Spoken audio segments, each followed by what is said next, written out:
राज्यों का corona update बता देते हैं अपने दर्शकों को कि इस वक्त किस राज्य में कितने एक्टिव केस हैं। उससे आप समझ पाएंगे कि कोरोना की क्या तस्वीर देश के अलग अलग राज्यों में है। और अनलॉक राज्यों का कोरोना अपडेट हम आपको देते हैं। सबसे पहले दिल्ली की बात करते हैं। देखिए, दिल्ली और मुंबई की अगर बात करें, दो देश के बड़े शहर, तो दिल्ली में एक्टिव केस 5,889 हैं। नए केस आज जो आए हैं 24 घंटे में 381 और मौत का आंकड़ा 34 तक पहुंचा है।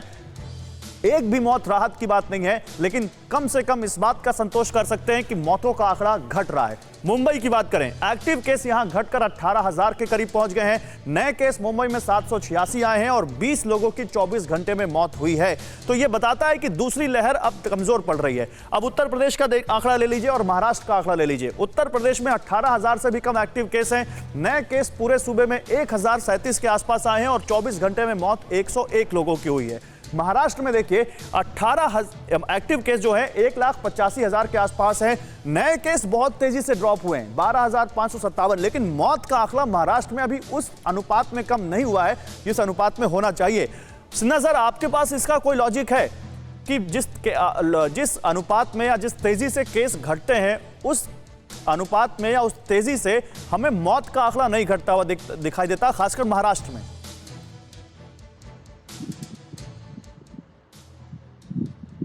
डॉक्टर सिन्हा, आपके पास, आपको मेरी आवाज आ रही है? हाँ, ठीक है। नहीं, वो ये तो नेचुरल चीज है गौरव जी, क्योंकि डेथ का रेट थोड़ा सा अलग रहता है। उसको कम होने में आपको 2 हफ्ते और लगेंगे कम से कम, क्योंकि जो जितने सीरियस केसेस हैं जो एडमिटेड हैं हॉस्पिटल में, उन लोग को डॉक्टर्स लोग बचाने की कोशिश करते हैं, लेकिन जो बहुत सीरियस हैं वो उनकी आंकड़ा तो अभी वही रहेगी जो कुछ दिन पहले थी।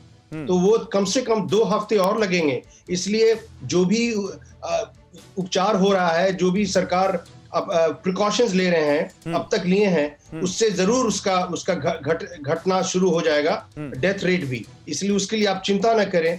लेकिन सबसे बड़ी बात है कि लोगों को जानता हूं यहाँ पर। देखिए डॉक्टर, आप समझा तो रहे हैं, लेकिन डॉक्टर जायसवाल, मैं बहुत सारे लोगों को जानता हूं जो इंतजार कर रहे हैं बाजारों के खुलने का। वो कह रहे हैं 2 महीने से हम बाजार नहीं गए, घर में बैठे हैं, क्या करें हम? घर में बैठे बैठे हमारा दिमाग खराब हो गया, मुझे बाहर जाना है, शॉपिंग कर दें। जरूरत नहीं है, फिर भी वो बाहर जाना चाहते हैं क्योंकि लॉकडाउन में वो घर में बैठे बैठे वो अब उनके अंदर एक अजीब सा फटीग आ गया है, थक गए वो। उनके लिए क्या कहेंगे आप?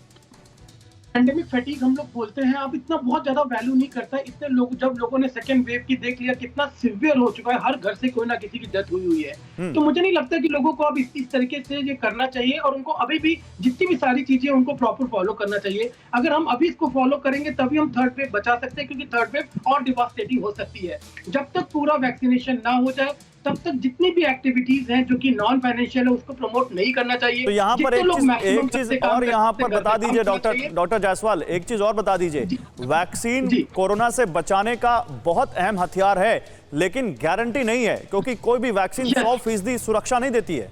यस, और आपको ये भी नहीं पता कि कल कौन सा म्यूटेशन आ जाए और आपकी वैक्सीन काम भी ना करे। और आपने देखा होगा कि कुछ भी डॉक्टर्स जो लोग डबल वैक्सीनेटेड थी, उनकी भी डेथ हुई है सेकेंड वेव में। तो केवल वैक्सीन कोई पासपोर्ट नहीं है कि आप एकदम बचे रहेंगे कोविड से। इसलिए जो सबसे इंपॉर्टेंट हथियार है वो वैक्सीन के साथ मास्क और डिस्टेंसिंग का रहेगा, और अभी ये 2 साल तक रहेगा।